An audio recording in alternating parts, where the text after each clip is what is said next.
Hola, buenas tardes, bienvenidos a todos. Y ahora vamos a tratar de hacerlo un poquito como en la parte de tratamientos, tratar de hacerlo como un poquito dinámico porque todos tenemos, o los que estamos aquí, pues tenemos algún conocido, algún familiar que ya tiene algún tratamiento. Entonces, ¿cómo le pudiéramos ayudar o hacer como darles algún tip para que pudiéramos como mejorar el tratamiento? Bueno, me presento antes que nada, yo soy geriatra y también tengo la especialidad en enfermedad de Parkinson y enfermedades neurodegenerativas.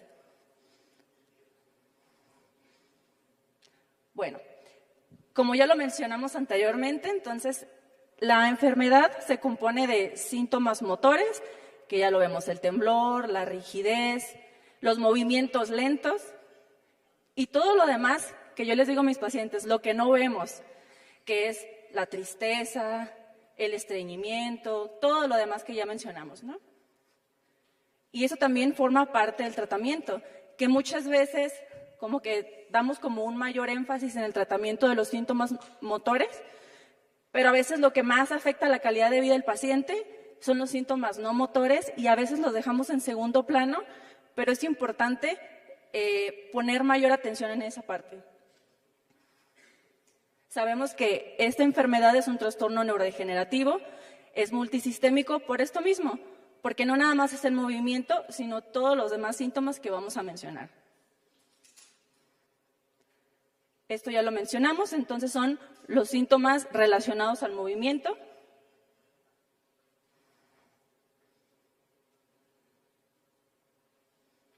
Y aquí están de una manera como un poquito más gráfica, a mí me gusta como los gráficos para que entendamos mejor, que vamos a tener comprometido el estómago, todo el aparato gastrointestinal, podemos tener también compromiso cardíaco, compromiso de nuestra vejiga, realmente son todos los órganos que están implicados. Aquí les pongo un esquema que nosotros tenemos que hacer siempre en la consulta como médicos para poder entonces identificar esto, ya sea en su primer visita con el médico o en el seguimiento, porque a lo mejor cuando iniciaron el padecimiento no tenían tantos síntomas no motores, pero con el paso del tiempo van a ir presentando uno u otro síntoma más. Entonces es importante darle seguimiento a esto. Si a lo mejor antes no había estreñimiento, entonces atacar eso, dar tratamiento. Esto es un esquema también que ejemplifica lo que se mencionó anteriormente, que si bien a lo mejor llevamos a nuestro familiar o nosotros mismos como pacientes vamos a la consulta, es porque a lo mejor identificamos, bueno, tengo temblor, o a lo mejor mis pasos son chiquitos, o a lo mejor me trabo, ¿no? Pero muchas veces al hacer el interrogatorio vemos que había síntomas no motores desde hace mucho tiempo. Y muchas veces no lo relacionamos con el padecimiento, pero es importante mencionar que incluso años antes podemos tener estos síntomas. Acá, por ejemplo, ponemos de 2 a 5 años en lo que nosotros mencionamos como una etapa prodrómica, o sea, antes de presentar el temblor o la rigidez o las alteraciones para caminar. Podemos tener alteraciones en el olfato, podemos tener el estreñimiento, podemos tener alteraciones en nuestro ánimo. Y entonces, conforme van apareciendo los síntomas motores, pues también vamos presentando algunos otros síntomas no motores.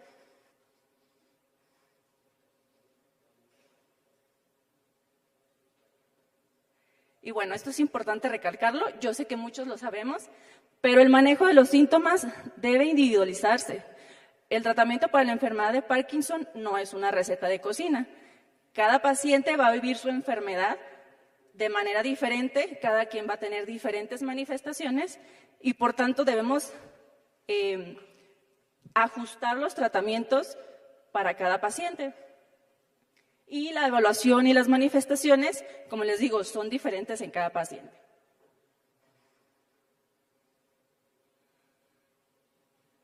Bueno, de los fármacos que a lo mejor ya todos conocemos o la mayoría hemos, ya sea que nuestro familiar lo tenga o que lo hayamos escuchado.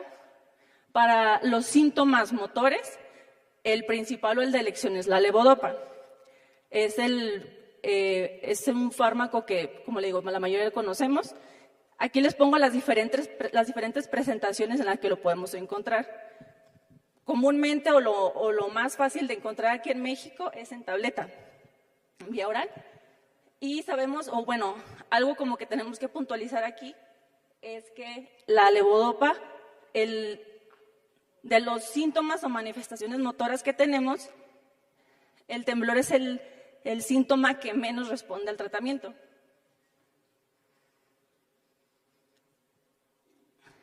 Y debemos vigilar lo que llamamos fluctuaciones motoras.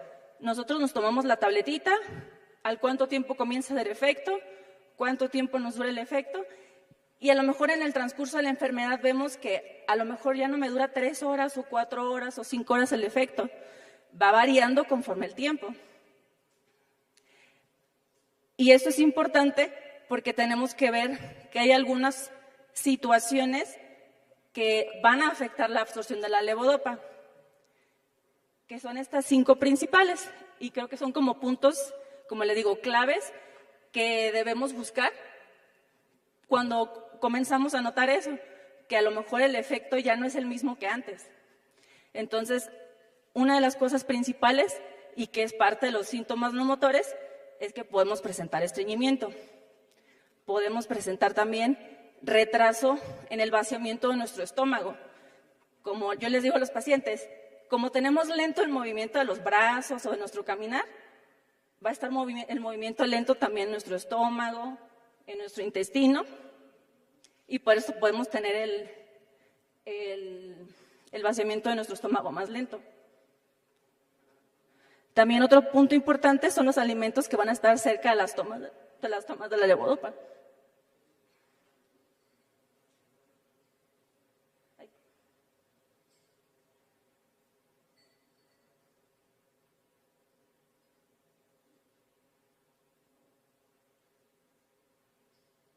Ok.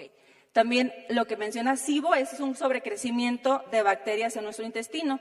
Cuando llega, por ejemplo, el paciente o si lo puede identificar a sus familiares, que a veces tienen mucha distensión, que dicen tengo muchos gases, me duele como mucho el estómago, mucho la panza, ¿no? Entonces, podemos tener sobrecrecimiento de bacterias en nuestro intestino y esto también va a afectar la absorción de la levodopa. Y otra muy importante y que a veces normalizamos es la presencia de una bacteria que la mayoría de los mexicanos tenemos en nuestro estómago, que se llama Helicobacter pylori. La presencia de esta bacteria también nos va a alterar la absorción de la levodopa. Y es importante que, aún digamos como con más importancia, los pacientes con Parkinson se realicen periódicamente pruebas para identificar a esta bacteria, porque como les digo, va a afectar la absorción de la levodopa.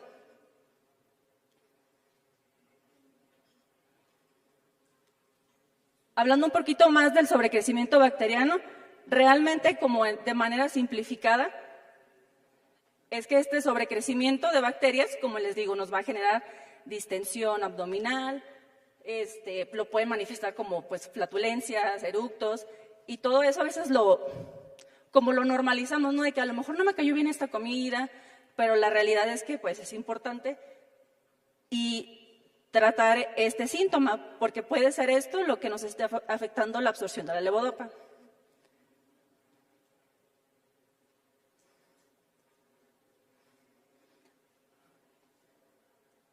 En cuestión del efecto que produce esta bacteria, el Helicobacter pylori, pues va a inducir alteraciones, como les digo, en el movimiento del estómago, va a obstruir la disolución de la levodopa, y pues también nos va a generar una inflamación a nivel de colon.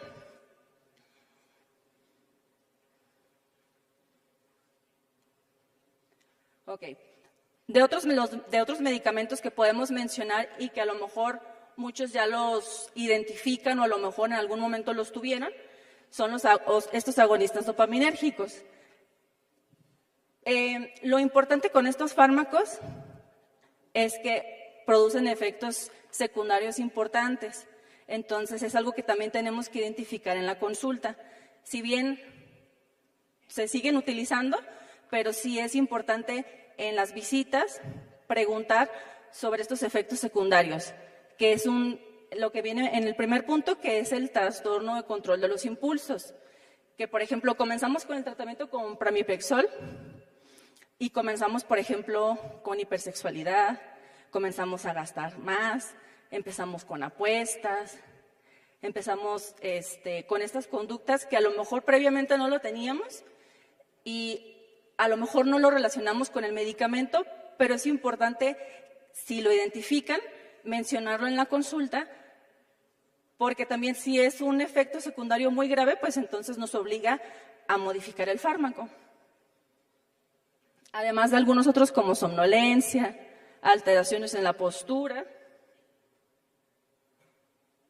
edema en nuestras piernas, náuseas, vómito, que se nos baje la presión con los cambios de posición al pararnos de la silla, al pararnos de la cama, que tengamos dolor de cabeza, mareo, o que tengamos incluso arritmias en nuestro corazón. A esto me refiero con las alteraciones posturales. Entonces hay pacientes que incluso pueden tener el pramipexol y tienen esta alteración, se retira el medicamento y pueden recuperar, digamos, su postura normal.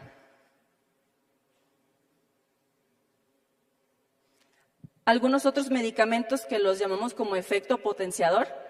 Aquí hay varios fármacos, no todos están disponibles en México, pero es importante que los conozcamos. Los que tenemos aquí son selegilina, rasagilina y entacapone. Y esto nos va a ayudar, viene en combinación con levodopa, el entacapone, y entonces lo que nos hace es tratar de aumentar el tiempo de vida de la levodopa.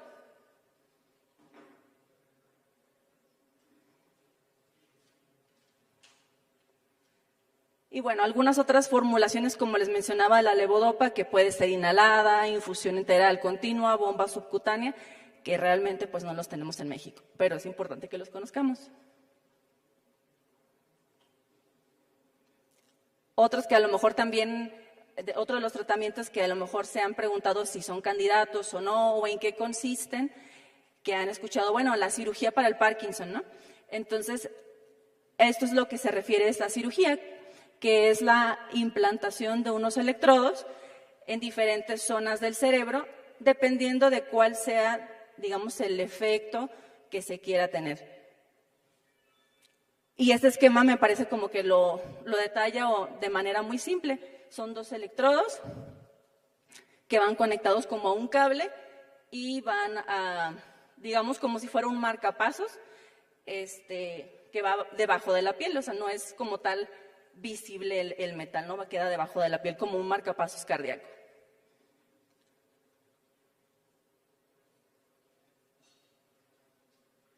Esos son los posibles sitios de implantación, que bueno, eso se los puede hablar cada uno de sus médicos, si son candidatos, no son candidatos, y cuál sería el sitio ideal, digamos, para cada paciente, dependiendo de los síntomas que presenten, que puede ser globo pálido, puede ser el núcleo ventral intermedio del tálamo o el núcleo subtalámico. Otro que también a lo mejor lo han escuchado hablar es el ultrasonido, el FUS o Focused Ultrasound. Y también aquí tenemos las áreas en las que se puede dirigir el FUS, dependiendo si, aquí lo dividí entre si es temblor esencial o para la enfermedad de Parkinson. Entonces también dependiendo de los síntomas que se tenga, entonces se elige tal o cual target o punto al que va dirigido, específicamente hablando de ese tratamiento, pues el ultrasonido.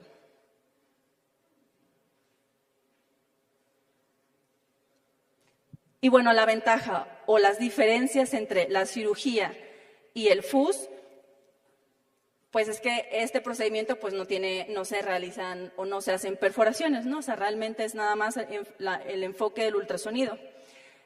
Requiere menos seguimiento con el ultrasonido focalizado, no se requieren ajustes al dispositivo, digamos, en comparación al DBS. Tenemos menos infecciones, porque a fin de cuentas, pues la cirugía de DBS puede tener sus complicaciones, infección del sitio de colocación y demás. Hay que tener en cuenta que algunas personas, ya sea por edad o ya sea por algunas otras enfermedades, pues no van a ser candidatos a la cirugía de implantación del DBS. Y a lo mejor esta pudiera ser una buena terapia o una buena alternativa. Específicamente hablando de pacientes de edad avanzada, que son frágiles, que a lo mejor pues no sería nuestro candidato ideal para la cirugía. Eso tampoco pues lo tenemos aquí en el país, eso sí existe en Europa, pero esperemos que próximamente pues lo tengamos disponible aquí. Y de los síntomas no motores, pues bueno, tenemos para cada síntoma, pues vamos a tener un tratamiento. No los vamos a repasar síntoma por síntoma, pero es importante que sepan que cada uno de estos puntos que mencionamos requieren atención y requieren que se valoren de manera periódica y entonces, si no lo presentaban antes, pues con el tiempo o con el transcurso de la enfermedad, iniciar un tratamiento.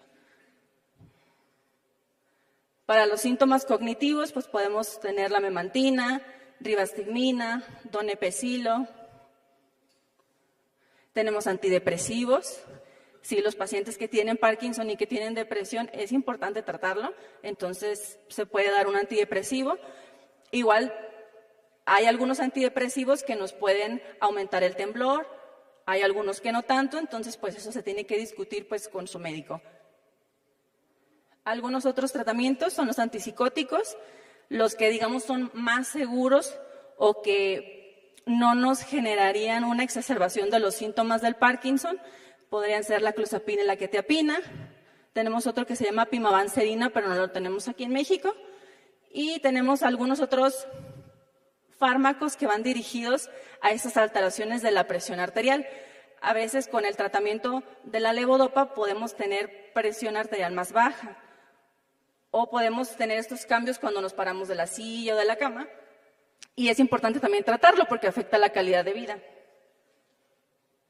Y para esta cuestión de la falta de movimiento adecuado de nuestro estómago, que a veces tenemos como que nos llenamos muy rápido, tenemos muchas náuseas y que va a la par del tratamiento de la levodopa, son los que nos ayudan al movimiento del estómago, que se llaman procinéticos, de los que son seguros en la enfermedad de Parkinson, pues sería la domperidona.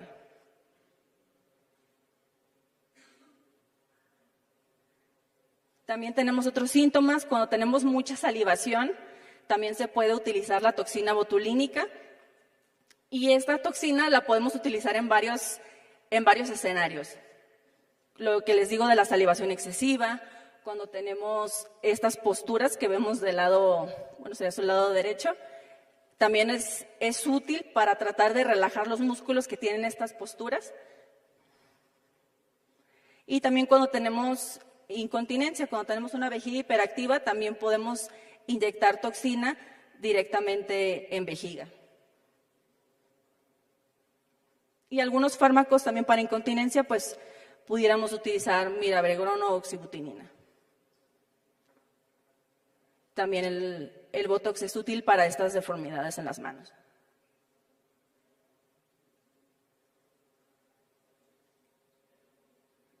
Y es importante dar tratamiento porque podemos llegar a tener estas complicaciones. La exposición al hueso, del tejido, infecciones, y que todo esto también nos va a disminuir, digamos, la efectividad del tratamiento para la rigidez y el temblor.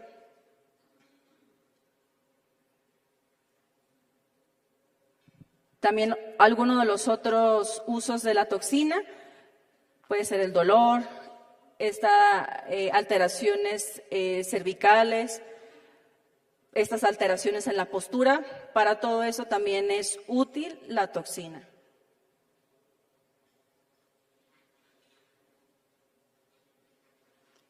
Y otro tema del que a lo mejor no lo hablamos tanto como mexicanos y como pues muchos de nuestros pacientes ya son de edad avanzada y es como un tema olvidado a lo mejor, que decimos, no, pues si es adulto mayor, pues no tiene deseo sexual y la realidad es que existe, o sea, sí se tienen las ganas y por el padecimiento pues ya digamos como que se hacen a la idea o lo dejan como de lado.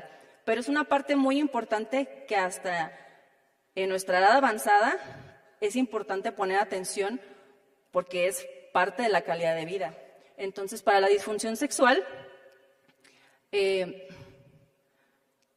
podemos tener, por ejemplo, en el hombre podemos tener hipersexualidad, problemas en la eyaculación, podemos tener disfunción eréctil, en las mujeres podemos tener pérdida de la lubricación, o sea, que las relaciones sexuales sean dolorosas, podemos también tener una micción involuntaria, o sea, que arrojen pipí o se hagan pipí durante el acto sexual, podemos también tener como un estrechamiento a nivel vaginal y también podemos tener falta de orgasmo. Y a lo mejor es algo, como les digo, que no se pregunta en la consulta habitual.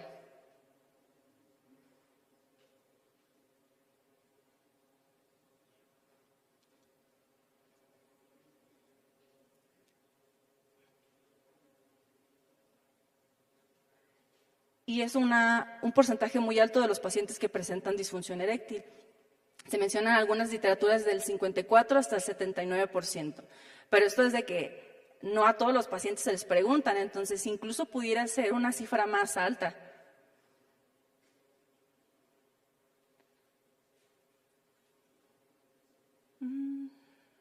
Bueno, en cuestión de los tratamientos, en caso de pérdida de lubricación, pues se pueden dar lubricantes en el caso de las mujeres.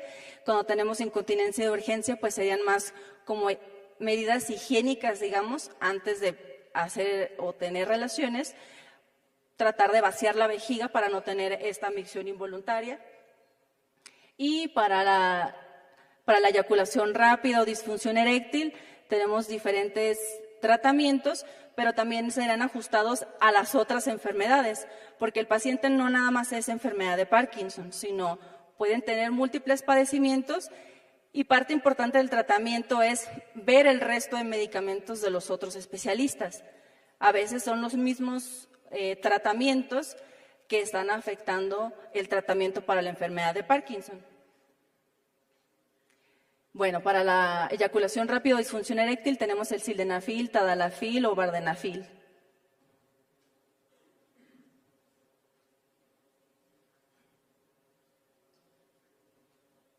Y bueno, como todos los fármacos, hay algunos que tienen contraindicaciones. Entonces aquí pongo de manera breve algunas contraindicaciones para el uso de estos fármacos en el escenario de disfunción eréctil.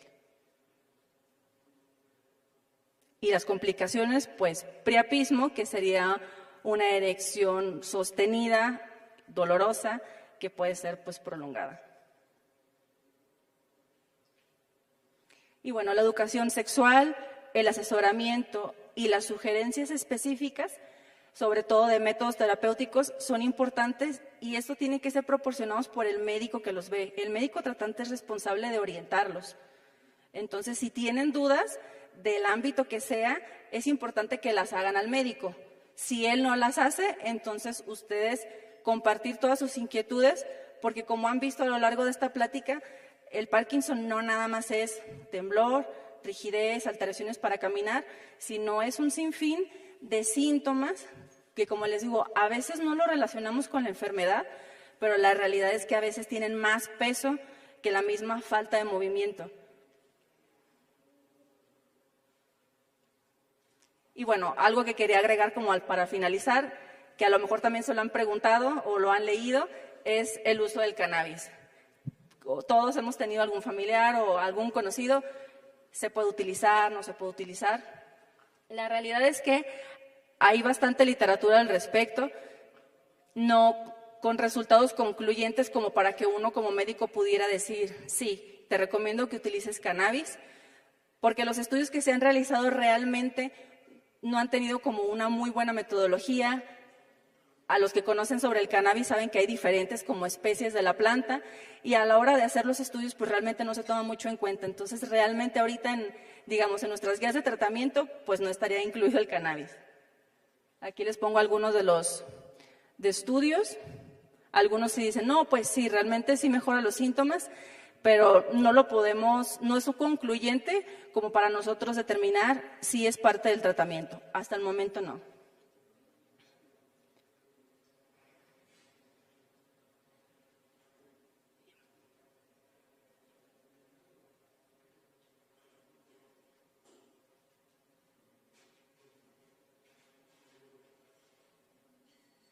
Estos son también algunos otros estudios.